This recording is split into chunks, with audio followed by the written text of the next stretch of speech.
the last plucking pattern which I'm going to show you is called, well, I'll call it plucking pattern 3. And this is probably the most, it's not extremely complex, but compared to the other two, you need to remember a few sort of rhythms. But as you practice it, your hand will actually get used to the normal pattern of this plucking pattern, and you won't have to think so hard about it. But okay, anyway, basically how it goes, I'll just show it to you before I tell you how hard it is. It goes bass, index finger, middle finger, index finger, ring finger, middle finger, index finger, middle finger. Alright, so that may not make much sense doing it slowly, so if I were to play it fast, it would sound like this.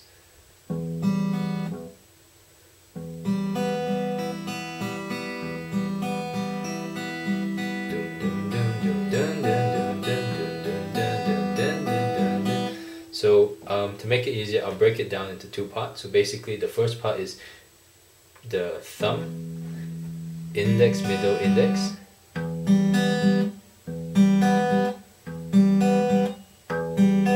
That's the first part of this plucking pattern. The second part is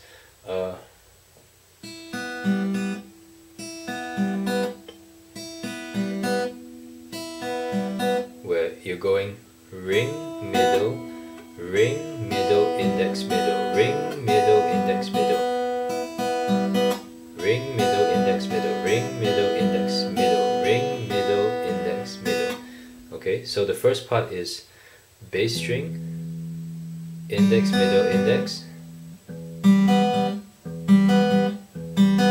the second part is ring, middle, index, middle. So it's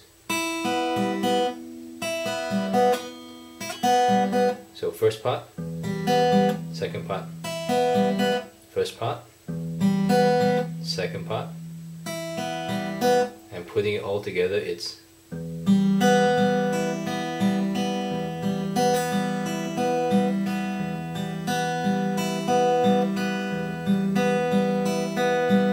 okay. And this follows the same rules as all the other plucking patterns. You have to make sure when you're playing the chords, you're pressing the correct bass strings. And if you can, I recommend please try count out loud as you practice this. So it might be a bit difficult trying to think of counting and playing this as well at the same time, but just like if it's too difficult, break it into the two parts and practice each part separately, and then try and combine it, and then just try and count out loud first before you add the chords. So you'd go 1 and 2 and 3 and 4 and 1 and 2 and 3 and 4 and 1 and 2 and 3 and 4 and 1 and 2 and 3 and 4 and once you're comfortable with that, you can add the chords, where, as mentioned before, the bass string for G is the 6th string, the bass string for D is the 4th string, the bass string for E minor is the 6th string, and the bass string for C is the 5th string. Okay, and for A minor, the bass string is on the 5th string, and for B minor, the bass string is on the 4th string. Okay, and this is something you just have to remember. Alright, so playing, going through plucking pattern 3 and playing chords with counting, you would go basically 1 and 2 and 3 and 4 and 1 and 2 and 3 and 4 and 1 and 2 and 3 and 4 and 1 and 2 and 3 and 4 and 1 and 2 and 3 and 4 and 1 and 2 and 3 and 4 and 1 and 2 and 3 and 4 and 1, 2 and 3 and 4. Okay, so just practice that slowly. Practice that slowly, where you're going 1 and 2 and 3 and 4 and 1 and 2 and 3 and 4 and 1 and 2 and 3 and 4 and 1 and 2 and 3 and 4 and 1, 2 and 3 and 4 and 1 and 2 and 3 and 4 and 1 and 2 and 3 and 4 and 1 and 2 and 3 and 4.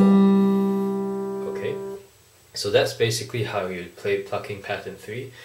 And that's the last plucking pattern which I'm going to teach you for this section. Alright, so all you need to know is 3. You need to know the first one, the basic one, the second one, and the third one. And if you can keep it to the count of 1 and 2 and 3 and 4, you'll be able to adapt it quickly to songs, especially if you know how to strum to the count of 1 and 2 and 3 and 4.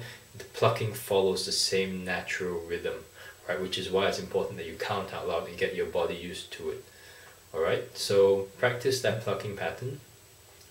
Practice these plucking patterns until you get used to it. It's normal, and you can just replace your strumming with the plucking in order to just make your songs more mellow, and it sounds more quiet and just sounds nice. Alright, so with those extra skills, use that just to add more to your playing, and I really hope that it does help.